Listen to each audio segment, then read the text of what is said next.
नमस्कार विद्यार्थी मित्रांनो, आज आपण अपूर्णांक हा घटक बघणार आहेत. सगळ्यात अगोदर आपण अपूर्णांकाचा लहान मोठेपणा हा चॅप्टर बघूत. अपूर्णांकाचा लहान मोठेपणा. बघा, अपूर्णांकाचा लहान मोठेपणा बघताना सगळ्यात अगोदर काय बघायचंय? छेद समान असताना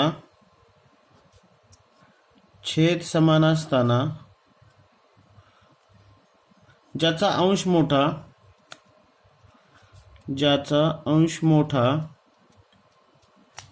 तो अपूर्णांक मोठा असतो. तो अपूर्णांक मोठा असतो. हे बऱ्याच परीक्षेत गणित येतात. अपूर्णांकाचा लहान मोठेपणा ओळखा. आता एक उदाहरणच घ्यायचं झालं तर 10/2, 14/2, 16/2, 18/2. आता वर व्याख्या बघा. अपूर्णांकाचा लहान मोठे बघताना छेद सगळ्यांचे समान आहेत, पण अंश ज्याचा मोठा असतो तो अपूर्णांक सगळ्यात मोठा असतो. टॅलीज करून बघायचं झालं तर आपल्याला उत्तर तर हे आलेलं आहे 18 आपलं. कारण ह्या व्याख्यात काय लिहिलंय? छेद समान असताना ज्याचा अंश मोठा तो अपूर्णांक सगळ्यात मोठा असतो. बघा, 2 × 2 = 10, 2 × 2 = 14, 2 × 2 = 8 = 16, 2 × 2 = 92 = 18. बघा, याच्यात पहिल्या सूत्र आलेलं आहे 5, दुसऱ्या सूत्र आलेलं आहे 7, तिसऱ्या सूत्र आलेलं आहे 8 आणि चौथ्या सूत्र आलेलं आहे 9. त्याच्यामुळे 18/2 हा अपूर्णांक सगळ्यात मोठा आहे. आता अपूर्णांकाचा लहान मोठेपणा दर्शवताना पुढे एक दर्शवतील. काय देतील? 10/2 अशी चौकट देतील आणि त्याच्या समोर देतील 14/2. तर या चौकटीत काय? याच्यापेक्षा लहानच्यापेक्षा मोठा किंवा बरोबर किंवा यापैकी नाही. आता ह्यात आपल्याला माहिती आहे अपूर्णांकाचा छेद समान आहे, त्याच्यामुळे ज्याचा अंश मोठा तो अपूर्णांक मोठा आहे. हे असं पण करू शकतो. 2×5 = 10, 2×7 = 14 हा मोठा आहे. आणि च्यापेक्षा मोठा दाखवताना इकडे मोठ्याच्या बाजूला 2 बाजू येतात आणि हे टोक जे आहे ते लहान बाजूकडे येतं. हे जो 2 सिंबल जे येतात ना, हे हमेशा मोठ्या याच्याकडे येतात. ठीक आहे, हे थोडंसं लक्षात ठेवा. आता दुसरा बघूत. अपूर्णांकाचा लहान मोठेपणा बघताना आपण हा छेद समान असतील तर, आता अंश समान असतील तर बघूत. काय बघूत? अंश समान असतील तर. हे ते छेद समान असताना झालं. अंश समान असतील तर काय करायला लागेल? अंश समान असतील तर ज्याचा छेद मोठा आहे,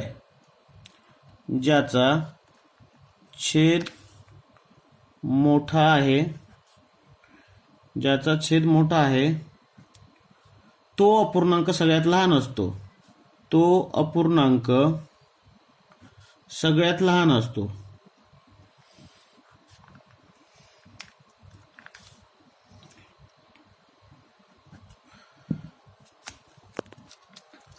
अंश समान असताना, आता अंश समान असताना बघूत. 15, 15, 15 आणि वरील चारही उदाहरणात अपूर्णांकाचा अंश 15 आहे. याचा छेद 45, याचा छेद 60, याचा छेद 30 आणि याचा छेद 15. आता काय दिलेलं आहे? अंश समान असतील तर ज्याचा छेद मोठा आहे तो अपूर्णांक सगळ्यात लहान असतो. म्हणजे याचा छेद मोठा आहे हा अपूर्णांक सगळ्यात लहान झाला. ठीक आहे, आणि याचा छेद सगळ्यात लहान आहे हा अपूर्णांक सगळ्यात मोठा अपूर्णांक झाला. हे आपण व्याख्यातून काढलं. ठीक आहे, बघा याची किंमत किती येते? 0.3 येणार, याची 0.4 येणार, याची येणार 0.2 आणि याची काय किंमत येणार? 15×15 म्हणजे 1. याची किंमत काय येईल? 1 येईल. किंवा थोड्याशा किमती वेगळ्या येतील. फक्त एकच लक्षात ठेवा, अंश समान असतील तर ज्याचा छेद मोठा आहे तो अपूर्णांक सगळ्यात लहान असतो. ज्याचा छेद मोठा आहे तो अपूर्णांक सगळ्यात लहान असतो. ठीक आहे, आणि ज्याचा छेद सर्वात लहान आहे तो अपूर्णांक सगळ्यात मोठा असतो.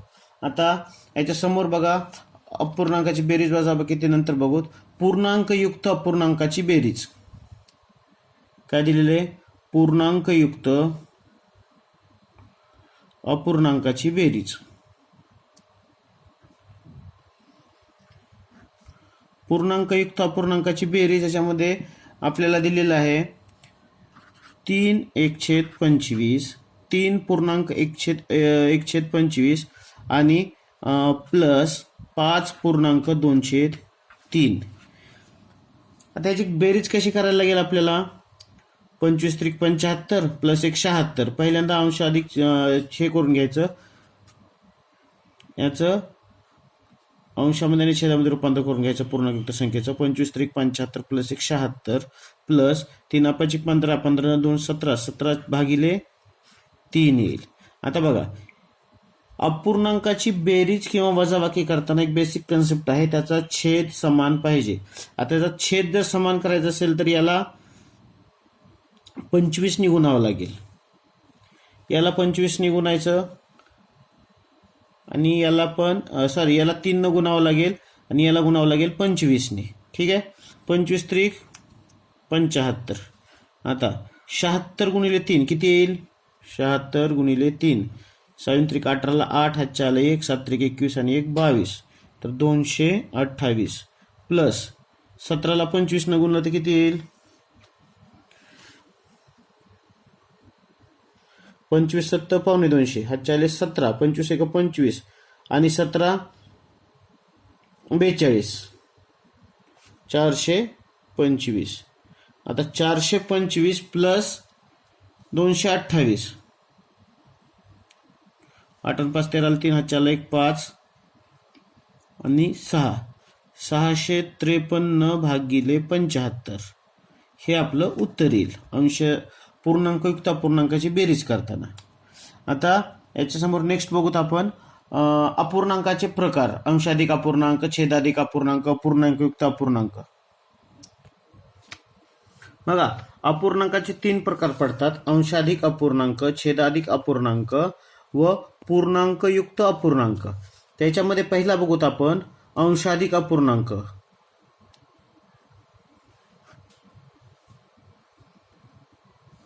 ह्याच्यात काय दिलेले अंशाधिक अपूर्णांकामध्ये? वरचा अंश हा छेदापेक्षा कधी पण मोठा असतो. जसं की उदाहरण 18/2, 25/3, 75/5 किंवा 100/25.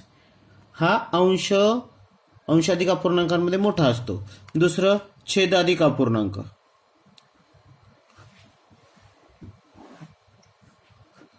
छेद याच्यामध्ये मोठा असतो. 2/18, 3/25, 5/75 किंवा 25/100. आता तिसरा प्रकार कुठला आहे? पूर्णांकयुक्त अपूर्णांक.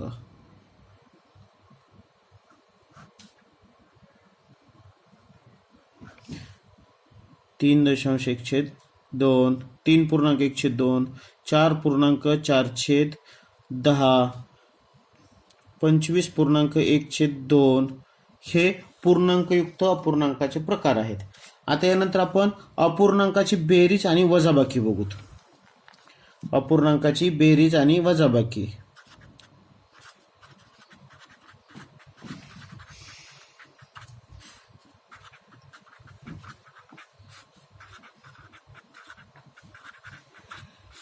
अपूर्णांकाची बेरीज आणि वजाबाकी. आता इकडे बघा, छेद समान असताना अपूर्णांकाची बेरीज आणि वजाबाकी सरळ होते आणि सपोज छेद समान नसेल तर छेद समान करून बेरीज करायला लागते. आता एक उदाहरण बघूत आपण. 2/3 अधिक 3/3 अधिक 5/3. आता याच्यामध्ये छेद समान आहे, 3 3 3, त्यामुळे एक रेष ओढायची, छेदामध्ये 3 लिहायचं, अंशामध्ये बघा अंशाची फक्त बेरीज करायची आणि छेद तसाच ठेवायचा. 2 अधिक 3 अधिक 5, 2 आणि 3 5, 5 आणि 5 10, 10/3 आली. याला परत संक्षिप्त रूप द्यायचं असेल तर संक्षिप्त रूप देऊ शकता, अदरवाईज काय द्यायची गरज नाही. उदाहरण क्रमांक 2 बघा. 25/100 अधिक 25/100 अधिक 25/100 आणि अधिक 25/100 किंवा अजून अधिक 25/100. बघा, याच्यामध्ये सगळ्यांचा छेद सारखा आहे, त्यामुळे बेरीज करताना छेद एकच लिहायचा आणि अंशाची बेरीज करायची. 25 25 किती वेळेस आलेला आहे तर 5 वेळेस. ठीक आहे, म्हणजेच 25 5 100 छेद 100. मग याला संक्षिप्त रूप द्यायचं असेल तर देऊ शकता 25 5 100, 25 चौक 100. म्हणजे याचं उत्तर आलेलं आहे 5/4. कन्सेप्ट एकच आहे, छेद समान असेल तर अंशाची बेरीज करायची, छेद तोच ठेवायचा. आणि हे बेरजेला आणि वजाबाकीला सेम कन्सेप्ट आहे. आता अपूर्णांकाची वजाबाकी बघूत आपण. बेरजेचे 2 उदाहरणं बघितले, आता वजाबाकीचे 2-3 उदाहरणं बघूत. ठीक आहे. छेद समान असताना वजाबाकी. छेद समान असताना वजाबाकी 25/100 वजा 25/100. त्याचं उत्तर काय येईल? छेदामध्ये 100, अपूर्णांकामध्ये 25 वजा 25 बरोबर 100. ठीक आहे. आता दुसरं, हे उदाहरण क्रमांक 1. उदाहरण क्रमांक 2 बघू.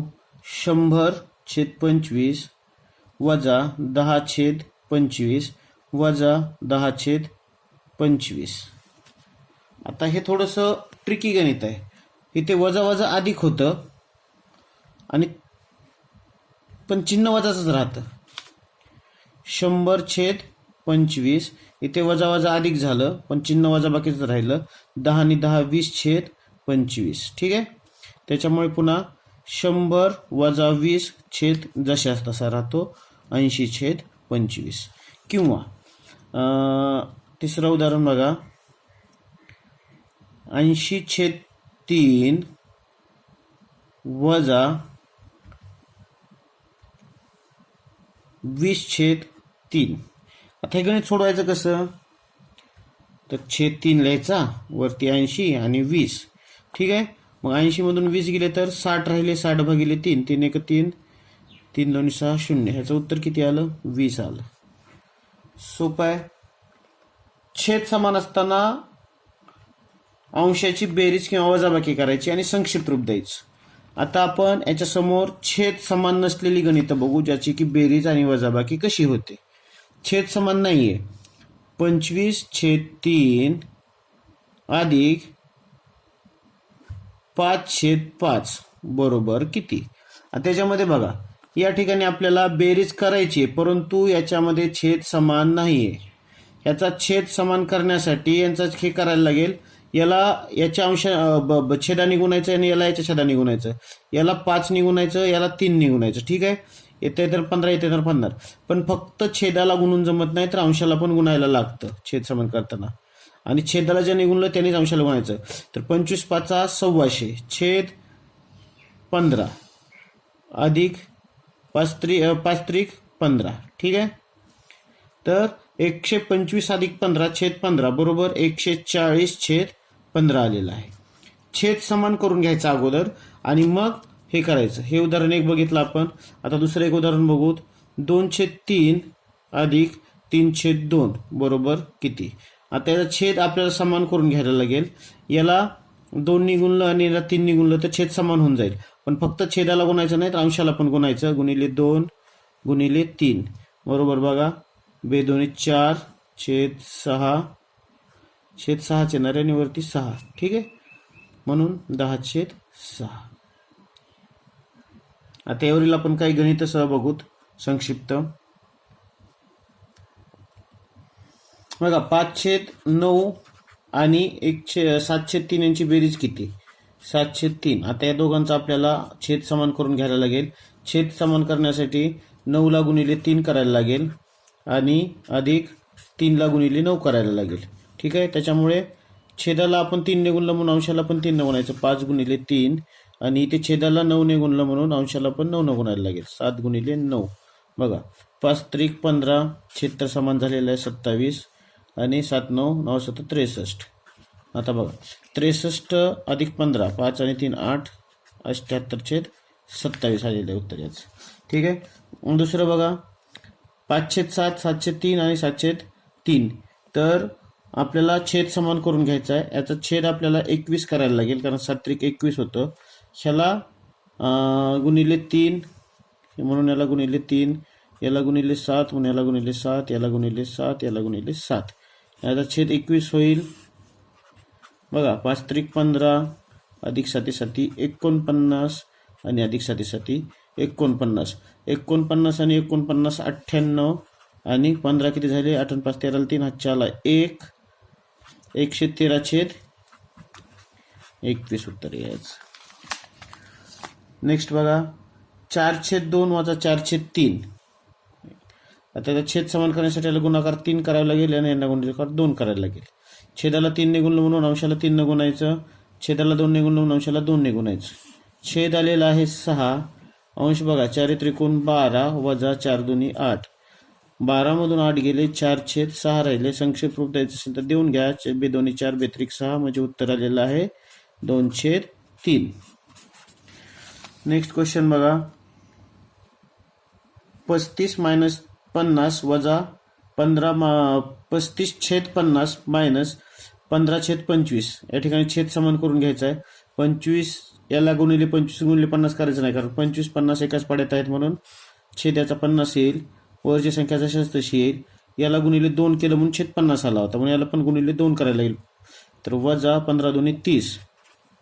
याचं काय उत्तर येईल? 35 मधून 30 गेल्यानंतर 5/50. ठीक आहे. आता समोरचं गणित बघा. आता तिथे गुणाकार दिलाय 3/5 गुणिले 5/3 अधिक 17/34 गुणिले 17/17. आता अधिक दिलेला आहे, इकडं गुणाकार आहे, इकडं गुणाकार आहे. 17 1 17 17 1 17 17 1 17 17 2 34 3 1 3 3 1 3 5 1 5 5 1 5 म्हणजे काय आलं 1/1 अधिक 1/2. आता यांची बेरीज करण्यासाठी याला छेद समान करून घ्यायला लागेल. छेद याला समान करण्यासाठी याला 2 न गुणायला लागेल.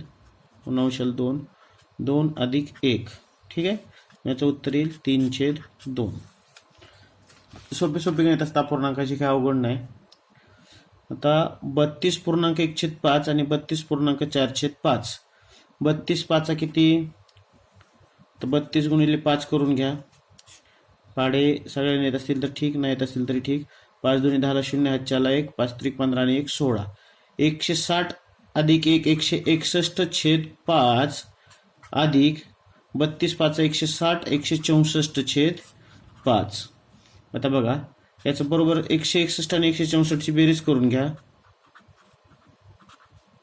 5 12 2 हातच्याला 1 325/5. याला जर संक्षिप्त रूप द्यायचं असेल तर 5 1 5 5 6 30 आणि 5 5 25. याचं उत्तर 65 येईल. त्याच्यानंतर एक गुणाकाराचं गणित आहे, एकदम सोपं. 70/20 गुणिले 10/10. 10 1 10 10 2 20 10 1 10 10 30 70. याचं उत्तर आले 702. आणि संक्षिप्त रूप द्यायचं असेल तर 3.5 येईल. 702 किंवा 3.5 एकच आहे.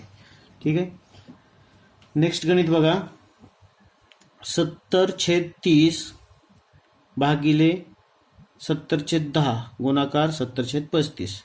याला आपण असं पण करू शकतो 70/30 गुणाकार जर केला तर अंश छेदात जाईल, छेद अंशात येईल, पण पुढे गुणाकाराचं चिन्ह आहे म्हणून आपण जशाच तसं ठेवूत. गुणिले 70/35. तर 35 1 35 35 2 70. ठीक आहे. आणि 10 1 10 10 सती 70. म्हणजे असं काय येईल 70/30 भागिले 14/1. ठीक आहे. आता बघा 70/30 आले. आता हे भागाकाराचा गुणाकार होईल, छेद अंशात जाईल आणि अंश छेदात येईल.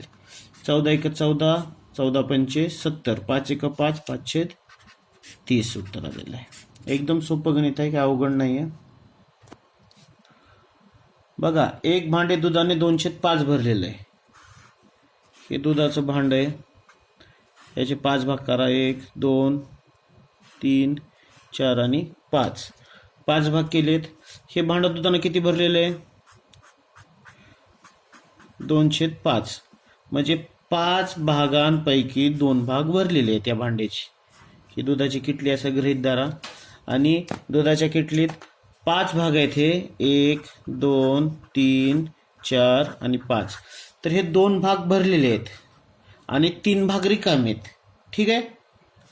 भरलेले आहे. ते भांडे पूर्ण भरण्यासाठी आणखीन 60 लिटर दूध लागते. म्हणजे 60 लिटर दुधाचे 3 भाग होतील, कारण 3 भाग रिकामे आहेत. 1 2 3. त्याच्यामुळे 60 भागिले 3 करायचं. ठीक आहे. 2/5 भरलेले आहेत, 2 भाग भरलेले आहेत. किती भागापैकी? 5 भागापैकी. भाग किती उरलेत? 3 उरलेत. ठीक आहे. त्यामुळे आणि ते भांडे पूर्ण भरण्यासाठी 60 लिटर दूध लागते. म्हणून हे 3 भागाचं 60 लिटर आणि त्याला भागिले 3 केलं. 3 एक 3, 3 दोन्ही 6 आणि 0 म्हणजे एका भागात 20 लिटर दूध बसते. या भागात जर 20 बसत असेल त्याच्यात पण 20 बसणार, 20 बसणार, 20 बसणार आणि 20 बसणार. 20 पंचे 100. तर हे भांडे पूर्ण भरण्यासाठी 100 लिटर दूध लागेल. अशाच प्रकारचे अजून आपण 1-2 गणित बघू. एका भांड्याचा 305 भाग पाण्याने भरला आहे. कधी पण फुल स्टॉप जिथपर्यंत तिथपर्यंत अगोदर गणित सोडून घ्यायचं. हा एक भांडे आहे, ठीक आहे. या भांड्याचे टोटल त्यांनी 5 भाग केलेत. 1, 2, 3, 4 आणि 5. ठीक आहे. या भांड्याचे किती भाग केले तर 5 भाग केलेले आहेत. एका भांड्याचा 305 भाग पाण्याने भरलेला आहे. ते भांडे पूर्ण भरण्यासाठी अजून 70 लिटर पाणी लागते. तर ते भांडे पूर्ण भरण्यासाठी किती पाणी लागेल? भांड्याचा 305 भाग भरलेला आहे. 5 पैकी 3 भाग पाण्याने भरलेले आहेत. ठीक आहे. हा भाग कसा आहे? 3 भाग हे भरलेले आहेत पाण्याने आणि 2 भाग भरण्यासाठी अजून 70 लिटर पाणी लागतं. ह्या 2 भागात 70 लिटर पाणी बसते. याचा अर्थ काय होतो? 3 भाग भरलेले आहेत आणि 2 भाग जे उरलेले आहेत त्याच्यात 70 लिटर पाणी लागतं. म्हणजे 2 भागात जर 70 लिटर पाणी लागत असेल तर एका भागात किती पाणी लागेल? बेकबे बेत्रिक 6. परत एकदा बघा, इथे 70 लिटर या दोन्हीत पाणी लागलेलं आहे. तर 70 भागिले 2 केलं. बेकबे बेत्रिक 6 1 बेपंचे 60. ठीक आहे. तर आपल्याला एक भाग भरायला 35 लिटर पाणी लागेल, दुसरा भाग भरायला 35 लिटर पाणी लागेल. अशा प्रकारे 5 भाग भरायला किती पाणी लागेल? तर 35 गुणिले 5 बरोबर ह्या पूर्ण भांड्याची धारक क्षमता येईल. ठीक आहे. 5 5 25 ला 5, 5 चाले 2, 5 त्रिक 15 आणि 2 17. तर या भांड्याची धारक क्षमता किती आहे? हे भांडे पूर्ण भरण्यासाठी किती पाणी लागेल? 175 लिटर. ठीक आहे. कोणाला कोणतं गणित समजलं नसेल तर मला कमेंट करून कळवा. मी जरूर उत्तर देण्याचा प्रयत्न करेल. धन्यवाद.